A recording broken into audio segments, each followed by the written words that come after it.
Hello,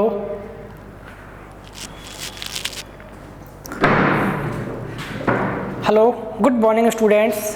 तो हमने last lecture में बीबीटी पढ़ी थी, बैलेंस बॉन्ड थ्योरी। उसमें हमने CN बराबर 4 और CN बराबर 6 दोनों के लिए कुछ एग्जाम्पल लिए थे। तो लास्ट लेक्चर में हम बीबीटी को ख़त्म कर चुके थे। आज इसकी कुछ लिमिटेशन है। तो देखो लिमिटेशन क्या क्या होंगी। पहला, ये जो आपकी बीबीटी थ्योरी है, ये आपके जो कंपाउंड है ना, उनकी मैग्नेटिक प्रॉपर्टीज के बारे में अच्छे से एक्सप्लेन नहीं करती। उनका मैग्नेटिक मोमेंट क्या होगा, इस टाइप से ज़्यादा इन्फॉर्मेशन यहाँ से नहीं मिलती है। दूसरा, आपके पास दो कंपाउंड गिवन है। जैसे आपने बोल दिया आपके पास COCl6, चार्ज आपका -3। दूसरा बोल दिया आपने CONH3 का होल 6, चार्ज आपका +3। ये दोनों हैं। इन दोनों में से कौन सा आपका कंपाउंड स्टेबल होगा, कौन सा आपका अनस्टेबल होगा, इसके बारे में भी ये जो आपकी बीबीटी ये भी आपकी अच्छे से एक्सप्लेन नहीं करती है। ठीक है, तो इन दोनों को एक्सप्लेन करने के लिए लिगेंड की नेचर क्या है, कंपाउंड स्टेबल होगा अनस्टेबल होगा, इसको आगे एक्सप्लेन करने के लिए एक और थ्योरी गिवन थी जिसे बोलते हैं CFT। तो नेक्स्ट अपनी हेडिंग है क्रिस्टल फील्ड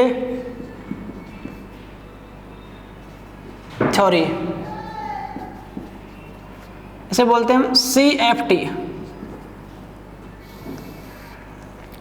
तो देखो पहले अपने को पढ़नी है CN बराबर 6 के लिए और बाद में पढ़ेंगे हम CN बराबर 4 के लिए। तो ये थ्योरी क्या बोलती है, सबसे पहले आपको आपके पास जो D में 5 ऑर्बिटल है ना, वो इनिशियल कंडीशन में D जनरेट होते हैं। देखो D जनरेसी एक टर्म है जिसका मतलब है उन 5 ऑर्बिटल्स की आपकी एनर्जी क्या होती है, इक्वल होती है। सबसे पहले पढ़ रहे हैं हम CN बराबर 6 के लिए। CN बराबर 6। अब पहले अपने को पढ़ना है CN बराबर 6 के लिए CFT। तो इसको पढ़ने से पहले आपको ध्यान रखना है मैग्नेटिक मोमेंट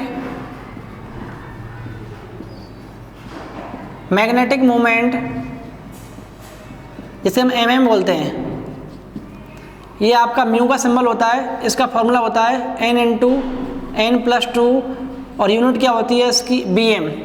BM क्या होता है, बोर मैग्नेटॉन, हिंदी में बोलते हैं इसको चुंबकीय आघूर्ण, चुंबकीय आघूर्ण। जहां पर वेयर N बराबर क्या होता है, अनपेयर्ड इलेक्ट्रॉन। ये अपने को थोड़ा समझना है। उसके बाद देखो अब ये थ्योरी ये बोलती है शुरू में जो आपके पास 5 ऑर्बिटल होते हैं D, इसको इन्होंने दो कैटेगरी में डिवाइड कर दिया। एक तो आपकी लोअर लेवल पर जहां एनर्जी क्या होगी आपकी मिनिमम होगी, तो स्टेबिलिटी क्या होगी आपकी मैक्सिमम होगी।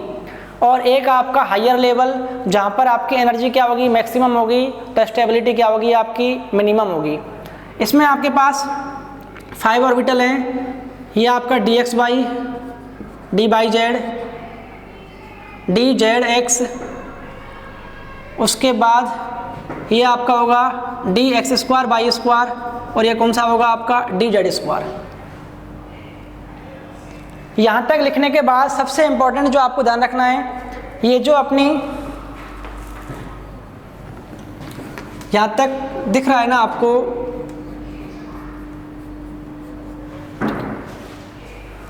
अब ये जो आपके शुरू के 3 हैं dx/, dy/z, dz(x), इनको बोलते हैं हम T2g। और जबकि लास्ट के जो दोनों आपके बचे हुए हैं, लास्ट के आपके दोनों बचे हुए हैं, इनको बोलते हैं Eg। ठीक है, शुरू के 3 तो क्या होते हैं, T2g ऑर्बिटल होते हैं, और लास्ट के 2 कौन से होते हैं आपके Eg ऑर्बिटल होते हैं।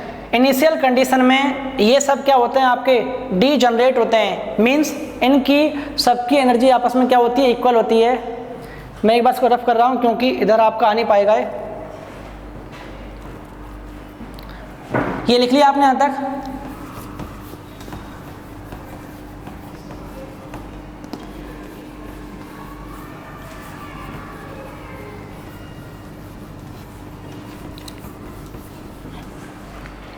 देखो एक बार आपके पास डी में 5 ऑर्बिटल होते हैं ऐसे 2 3 4, इसको बोलते हैं हम D X by D by Z D Z X D X square Y square and D Z square. ये जो शुरू के 3 होते हैं इनको बोलते हैं हम T2G ऑर्बिटल, और लास्ट के जो आपके डॉट इनको बोलते हैं हम EG। इनिशियल कंडीशन में ये जो आपके 5D ऑर्बिटल हैं ये आपस में डी जनरेट होते हैं। इसका मतलब इन 5D ऑर्बिटल्स की एनर्जी आपस में क्या होती है, इक्वल होती है। ठीक, तो यहाँ पर आपके पास वही सेम 5 ऑर्बिटल, ये आपका D X by D by Z D Z X D X square Y square D Z square, ये तीनों T2G और ये दोनों EG। उसके बाद ये वापस जब इन इलेक्ट्रॉन्स में रिपल्सन होता है ना, तो इलेक्ट्रॉन में रिपल्सन होने के कारण ये आपके 5 ऑर्बिटल 2 पार्ट में टूट जाते हैं। एक तो होता है आपका T2G और एक होता है आपका EG। यहाँ तक इन दोनों की ये जो आपका 5 ऑर्बिटल है ना, इन सब की एनर्जी आपस में क्या इक्वल है। लेकिन जैसे ही रिपल्सन बढ़ता है तो ये वाले पार्ट आपके 2 पार्ट में टूट जाते हैं। नीचे तो कौन सा होता है आपका T2G होता है, D X by D by Z और डी एक्स जेड। ये वाले कौन से हैं आपके, T2G हैं। ये कौन सा होगा, D X square by square, और ये होगा आपका डी जेड स्क्वायर, इन्हें बोलते हैं हम EG। अब सबसे इम्पोर्टेंट, ये जो आपके स्प्लिटिंग हुई है, स्प्लिटिंग का मतलब होता है टूटना 2 पार्ट में। तो T2G और EG ये जो 2 टाइप के आपके ऑर्बिटल बने हुए हैं, इनके बीच में जो आपका एनर्जी का गैप होता है उसे बोलते हैं हम डेल्टा नॉट। इस O का मतलब क्या होता है, ऑक्टाहेड्रल। तो हम किसके लिए पढ़ रहे हैं, ऑक्टाहेड्रल के लिए। ठीक, अब ऊपर वाला जो पार्ट होता है उसका तो होता है आपका 0.6 डेल्टा नॉट, और जो आपका ये वाला पोर्शन, और जो आपका नीचे वाला पार्ट होता है ये होता है आपका माइनस में 0.4 डेल्टा नॉट।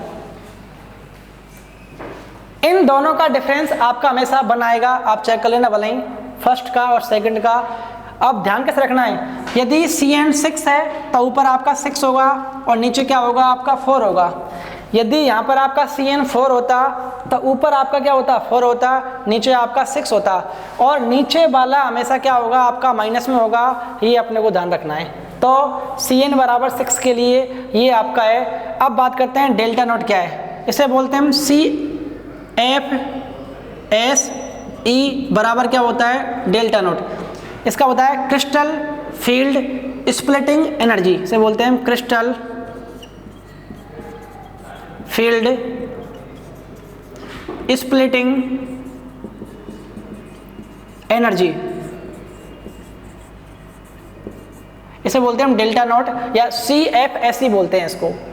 तो ये एक बार लिखो आप,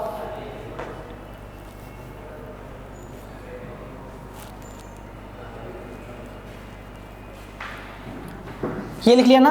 अब देखो इसमें 2 पार्ट और हैं।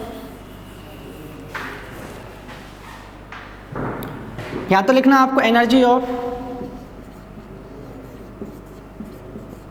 डी ऑर्बिटल, जबकि यहां पर क्या है, यहां पर एनर्जी सबकी क्या है, सेम है। जबकि यहां पर क्या हो गया आपका, स्प्लिट हो गया। तो यहां पर लिखना splitting of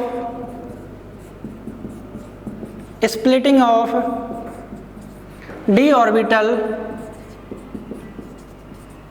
splitting of d orbital in presence of octahedral। ये देखना, लिखो इसको, आप स्क्रीनशॉट लो इसका।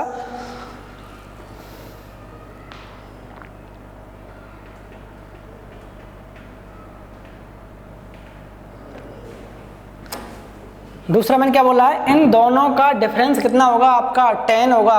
आप बोलोगे कैसे हैं, देख लो आप 1 मतलब 0.6 माइनस माइनस क्या होगा आपका, ये प्लस हो जाएगा। ठीक,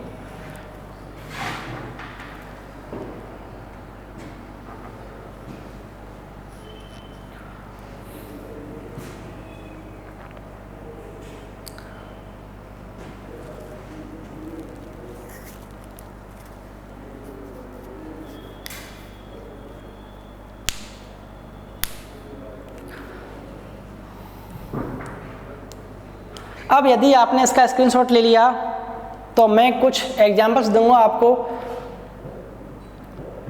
मैं इसको रफ कर रहा हूं।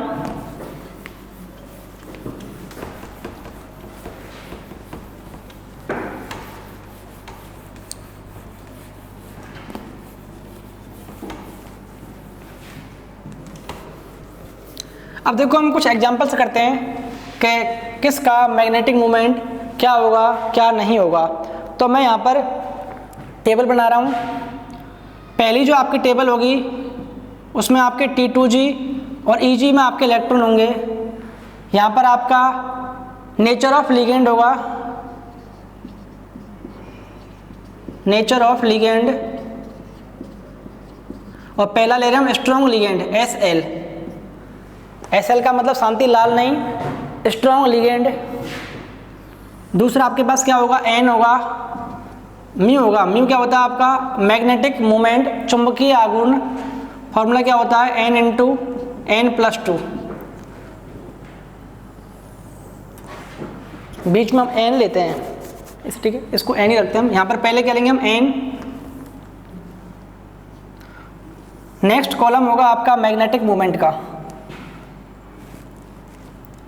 म्यू बराबर N × N+2। उसके बाद फिर नेक्स्ट आपका जो कॉलम होगा उसके लिए वापस सेम स्ट्रॉन्ग के लिए हो गया। अब बिग के लिए करेंगे, पहले यहाँ देखो एक बार। अब सबसे पहले T2G EG है। अब देखो यदि आपका लिगेंड स्ट्रॉन्ग है, सबसे इंपॉर्टेंट आपको मैं बता देता हूँ, जैसे हमने ऐसे कुछ 2 पार्ट लिखे थे हमने, यहाँ पे आपका 3 है, यहाँ आपके 2 थे ऐसे। अब देखो जैसे आपको D4 को भरना है तो सबसे पहले T2G में इलेक्ट्रॉन भरेंगे हम 1 2 3। अब यदि आपका लिगेंड स्ट्रॉन्ग है तो ध्यान रखना है 4 वाला इलेक्ट्रॉन भी आपको T2G में भरना है यहाँ पे। और ये कौन सा आपका EG। यदि आपका लिगेंड स्ट्रॉन्ग है तो आपको नीचे ही पेयरिंग करानी है। 3 तो ये हो गए, चौथा आपका यहाँ पर आएगा। यदि आपका लिगेंड होता वीक तो क्या करना है, पहले सिंगल सिंगल T2G में भरना है, उसके बाद फिर आपको सीधा ऊपर जाना EG में। कब, वीक लिगेंड की प्रेजेंस में। तो 3 यहाँ पर, 2 यहाँ पर, 5, उसके बाद 6 नंबर का इलेक्ट्रॉन आपका यहाँ पर आता। एक बार मैं रिपीट कर देता हूँ मैं क्या बोलना चाह रहा हूँ। यदि आपका लिगेंड स्ट्रॉन्ग है तो पहले आपको T2G में ही पेयरिंग करानी है, EG में अपने को जंप नहीं मारना है। यदि आपका लिगेंड वीक है तो आपको T2G में एक एक इलेक्ट्रॉन फिलअप करने के बाद EG ऑर्बिटल में जाना है, आपको पेयरिंग नहीं करानी है। सिंगल सिंगल फिलअप होने के बाद फिर आपको पेयरिंग करानी है। जैसे D4 है, स्ट्रॉन्ग लिगेंड है, तो 1 2 3 और आपको ऊपर जंप नहीं करना है, यही आपको पेयरिंग करानी है। यदि आपका होता वीक लिगेंड तो 1 2 3 और फिर आपको 4th यहाँ भरना होता। ये अपने को अच्छे समझना है, बाकी बड़ा सिंपल है। अब करते हैं एग्जांपल। देखो आप, जैसे आपके पास T2G में, यहाँ लिख रहा हूँ मैं पहली कंडीशन, T2G में एक और इलेक्ट्रॉन है और EG में कितना आपका 0। और आपने बोल दिया है नेचर ऑफ लिगेंड क्या आपके स्ट्रॉन्ग है, तो अनपेयर्ड इलेक्ट्रॉन 1 है आपका, वैल्यू कितनी होगी 1। यहाँ आपने पुट किया 1, 1 × 3 कितना हुआ आपका √3, जिसकी वैल्यू होती है आपकी 1.73 के आसपास। फिर आपने क्या किया, एक इलेक्ट्रॉन और भरा T2G, यहाँ कितने हो गए आपके T, और EG में कितना आपका 0। अब लिगेंड की नेचर सेम स्ट्रॉन्ग है, N बराबर कितना होगा 2, और यहाँ से कितना आएगा आपका 2 × 3 √6, और यूनिट क्या होगी इसकी BM बोर मैग्नेटॉन। सेकंड आपने भरा T2G 3, Eg में कितना होगा आपका 0, वही सेम स्ट्रॉन्ग लिगेंड n बराबर कितना होगा 3। यदि आपने यहाँ 3 पुट किया, 3 इंटू 5 कितना हुआ आपका 15। अब वापस 3 तक यहाँ पे लिख लिया आपने। क्या अभी भी आपका स्ट्रॉन्ग लिगेंड है तो वापस आपकी पेयरिंग स्टार्ट हो जाएगी। तो T2G में कितने हो जाएंगे आपके 4 और Eg में कितना चलेगा आपका 0। अब मेरे को बताओ n बराबर कितना होगा। देखो एक बार आप, नीचे क्या था आपका T2G था जिसमें आपके 3 इलेक्ट्रॉन थे, 3 ऑर्बिटल थे। इलेक्ट्रॉन कितने भरने हैं अपने को 4, तो 1 2 3। लिगेंड स्ट्रॉन्ग है तो पेयरिंग करा दिया। तो देखो n बराबर कितना बचा आपका 2, मीन्स युग्मित इलेक्ट्रॉन कितने हैं आपके 2, तो 4 मत कर देना आप, ठीक है। तो यहाँ पे n बराबर कितना हुआ 2 और 2 के लिए वापस वैल्यू कितनी आएगी आपकी 6। ऐसे ही सेम T2G = 5, Eg बराबर 0। अब देखो एक इलेक्ट्रॉन यहाँ पर हो गया तो ये हो गया 5, n कितना बचा आपका 1, तो यहाँ पर कितना आएगा 1 के लिए √3। यदि आपका होता है T2G = 6,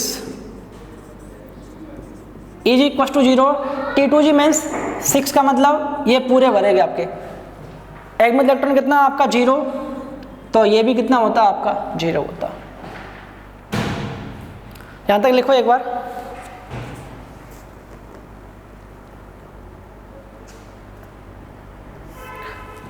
इसको मैं रफ कर देता हूं, नेक्स्ट बढ़ते हैं आगे। इनको मैं रफ कर रहा हूं।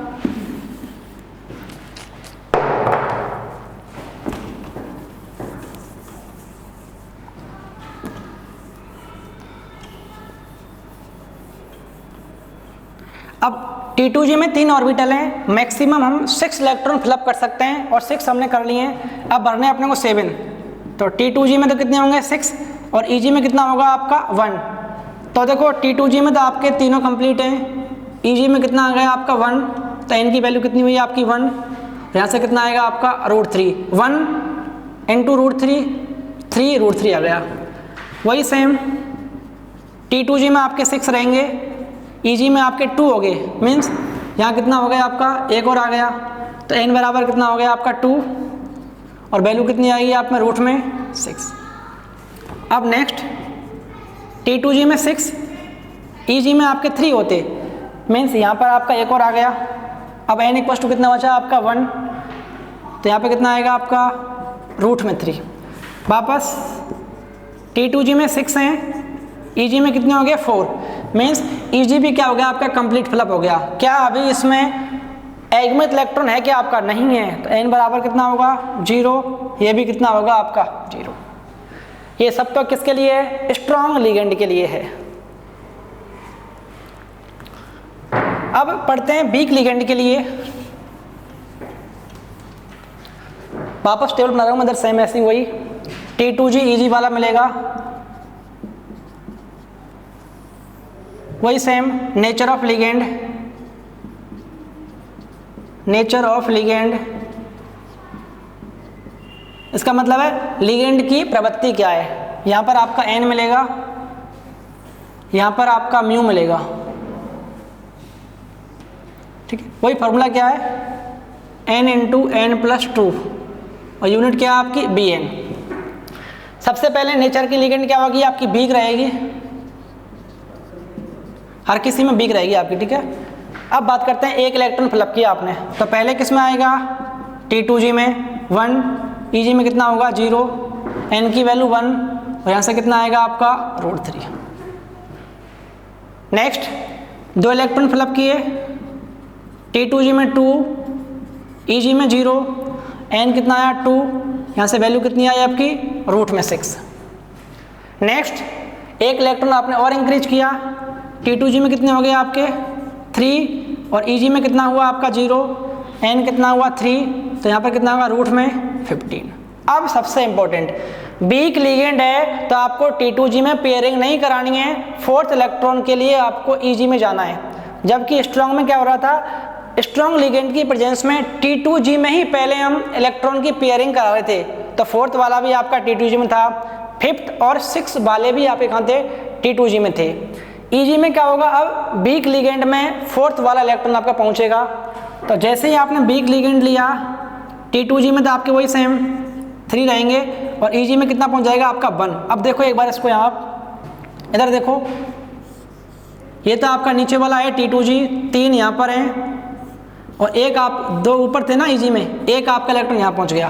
अब अयुग्मित इलेक्ट्रॉन अनपेयर्ड इलेक्ट्रॉन कितने हो गए आपके 3 यहाँ पर, एक यहाँ पर कितना हो गया 4, तो n बराबर कितना होगा 4 और 4 × 6 कितना हुआ रूट में 24। नेक्स्ट बढ़ते हैं T2G, EG में 3, T2G में EG में कितने हो गए आपके 2, मीन्स एक और इलेक्ट्रॉन आपका यहाँ पर आ गया, टोटल कितने हो गए 5, n की वैल्यू कितनी हुई 5, यहाँ पर कितना आएगा रूट में 35। ये सबसे इंपॉर्टेंट है। ऐसे बोले कि मैक्सिमम मैग्नेटिक मूवमेंट की वैल्यू कितनी पॉसिबल है, तो कितनी पॉसिबल है रूट में 35। क्यों, अपने को पता है n मीन्स अनपेयर्ड इलेक्ट्रॉन 5 ही पॉसिबल है D के लिए। अब वापस T2G 6, 5 तो बढ़ चुका ना, 6 का मतलब वापस नीचे आएगा, यहाँ पर होगा आपका 4 और ये क्या बनेगा EG2। तो देखो ये आपकी पेयरिंग होगी। अब कितने बचे आपके 4, वही रूट में 24। ऐसे ही आपको चलना है लास्ट तक, ठीक है। ये आपकी है CFT crystal field splitting energy या CFT क्रिस्टल फील्ड थ्योरी। इसका आप स्क्रीनशॉट लो।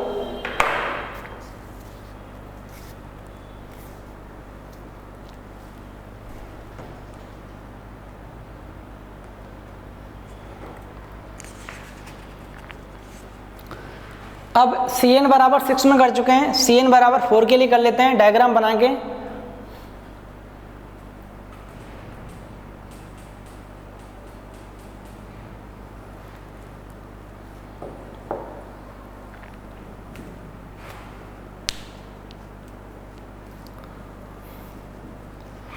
मैं इसको रफ कर रहा हूं।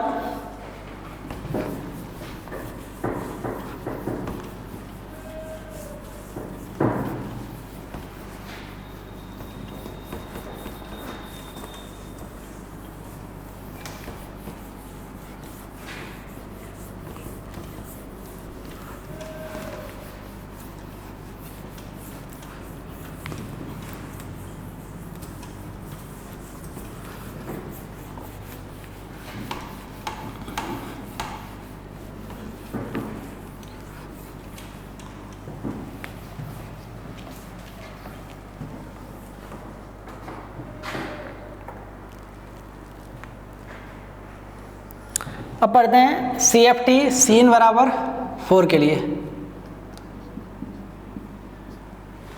वही सेम पहले 5d ऑर्बिटल,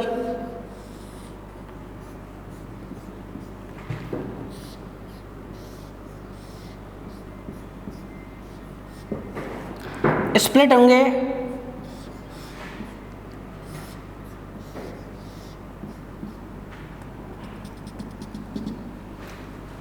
ये आपका है, बता देते हैं। दूसरा पार्ट आपका यहाँ लिखते हैं Cn बराबर 4। ध्यान रखना है ये किसके लिए लिख रहे हैं हम, Cn बराबर 4 के लिए। dx by dy z dxz dx square Y square dz square. ये तो है आपके हैं T2G और ये कौन से हैं आपके EG। वही सेम ये वाले कौन से होंगे आपके T2G और ये वाले कौन से होंगे आपके EG, dx by dy z dz। ठीक है। अब यहाँ पे मैंने क्या बोला, यदि Cn बराबर 4 है तो ऊपर क्या आएगा आपका 4 आएगा, तो ये वाला पार्ट कितना होगा आपका 0.4 डेल्टा। देखो ये ध्यान रखना है पार्ट किसका 0.4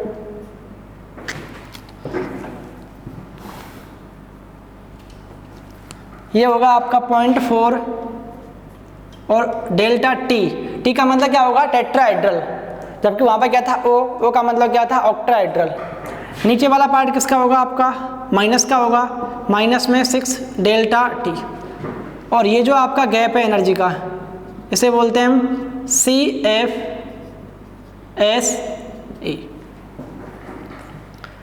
अब यहाँ पर नीचे वाले कौन से होंगे, 2 कौन से होते हैं EG और 3 कौन से होते हैं आपके T2G। ये होगा आपका dx² by square dz² dx by dz dxz। वही सेम है, स्प्लिटिंग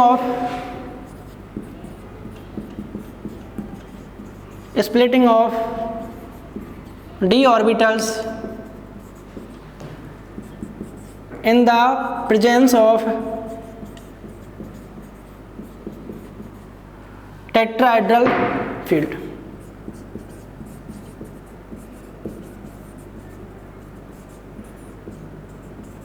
या लिगेंड, ये आपका CN बराबर 4 के लिए CFT है। अंतर किस में, CN बराबर 6 में वहाँ 0.6 था, नीचे वाला 0.4 था, माइनस का होता नीचे वाला, जबकि 4 में क्या होगा, ऊपर वाला 4 होगा, नीचे वाला 6 होगा, दोनों का डिफरेंस आपका 1 मिलेगा, 1 डेल्टा टी। अच्छा देखो DQBS होता है, D नॉट भी गिवन होगा, DO का मतलब ऑक्टाहेड्रल, तो ये आपका वहाँ पर होगा 10 DQ, मीन्स ऊपर वाला आपका होगा 6 DQ, किसमें, ऑक्टाहेड्रल की बात कर रहा हूँ मैं, 6 DQ होगा आपका ऊपर वाला, नीचे वाला होगा 4 DQ, दोनों का डिफरेंस कितना हुआ आपका 10 DO।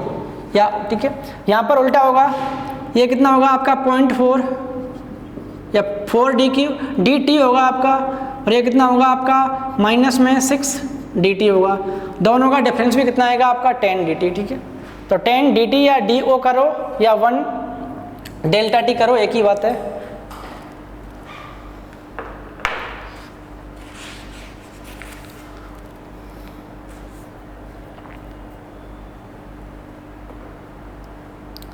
अब एक रिलेशन ध्यान रखना है, relation between delta T and delta not. मैं इसको रफ ही कर देता हूँ पूरे को, आपने स्क्रीनशॉट ले लिया इसका, इसको मैं रफ कर रहा हूँ।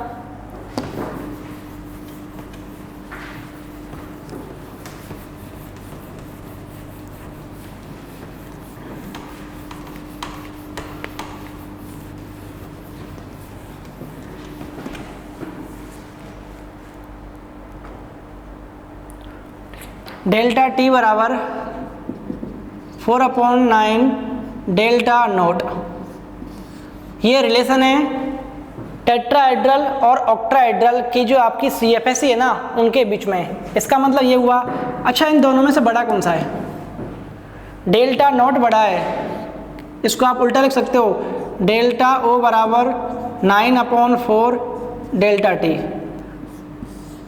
अब देखो कौन सा बड़ा आपका, डेल्टा नॉट मीन्स ऑक्टाहेड्रल के लिए जो आपकी CFSE है ना, उसकी वैल्यू क्या होती है आपकी, ज़्यादा होती है।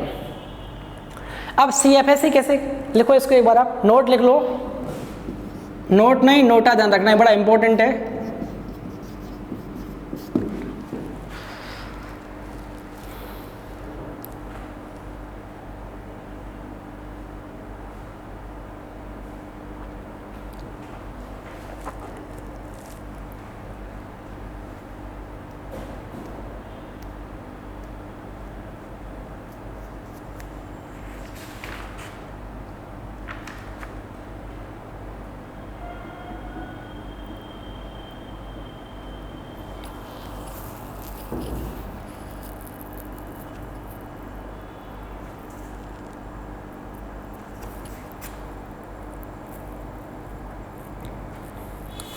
तो ये अपना CFT ख़त्म होती है यहाँ तक, ठीक।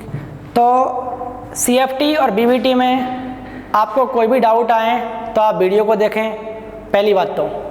दूसरी बात यही है कि मुझसे पूछें आप। तीसरी बात, आज के लिए इतना ही, थैंक यू।